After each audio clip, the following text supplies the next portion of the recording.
Well, it looks like Phil Spencer is continuing his venture through various interviews. And it looks like his latest quotes have got the people talking again. But let's break that all down up next.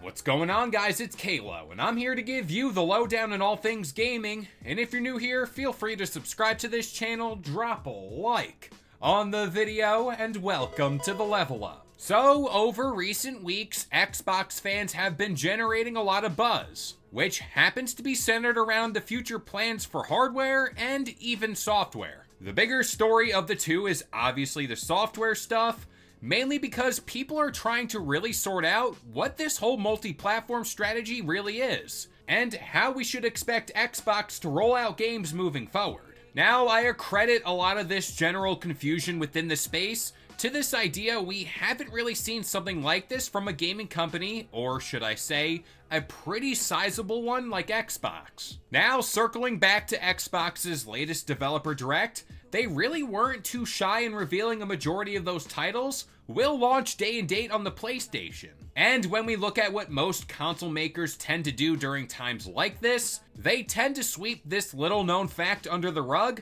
until a later date. Now, this is where I bring in Xbox Era's most recent interview with Phil Spencer. And this is where he brought up this idea that Xbox wants to be more transparent with this all. Which, as a consumer and as a fan of Xbox, that's really the only thing at least I've been asking for. So what did he have to say? Quote, "It's maybe not what I was going to say on the stand at the time, but yeah, I would love to make all the money for all the games that we ship, right? Like, obviously we make more on our own platform. It's one of the reasons that investing in our own platform is important. But there are people, whether it's their libraries on PlayStation or Nintendo, whether it's they like the controller better, they just like games that are there. And I don't want to then look at that and say, well, there's no way that we should be able to build a business there. Find fans of our franchises there. I'm not trying to move them all over to Xbox anymore. People were also invested in where our games are. Let's just allow more people to play. And yes, that 70% we make on our games on other platforms is helpful to us. Being able to build great portfolios like we showed at the Dev Direct. And I hope this will continue to show through the rest of the year." Now, outside of that being a rather long quote,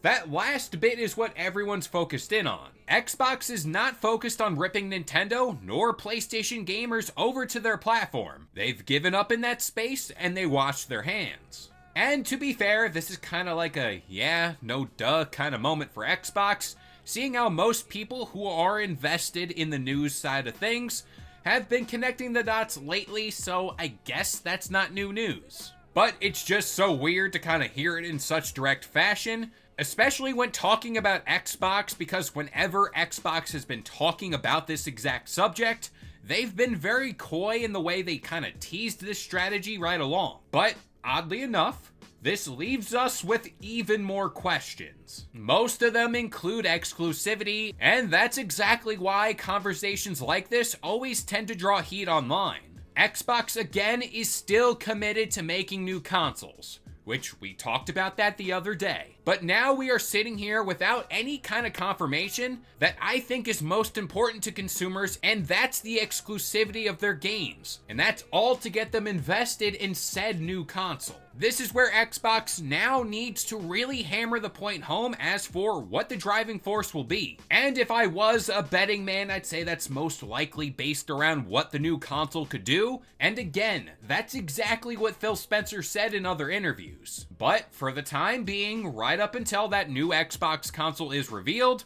games like Fable and Perfect Dark still have question marks looming over them, at least for the time being, and hey, we might get answers at that summer showcase. I honestly just think at some point in time, Xbox needs to sit down, talk directly to us, and kind of just say, hey, this is what's happening, this is the future, and these are our plans. But with all that being said, I'm gonna pass this one off to you guys. What do you think about Phil Spencer's words here? Is there anything else you can kind of draw from it? But that about does it here. I've been Kalo. I gave you the lowdown on all things gaming.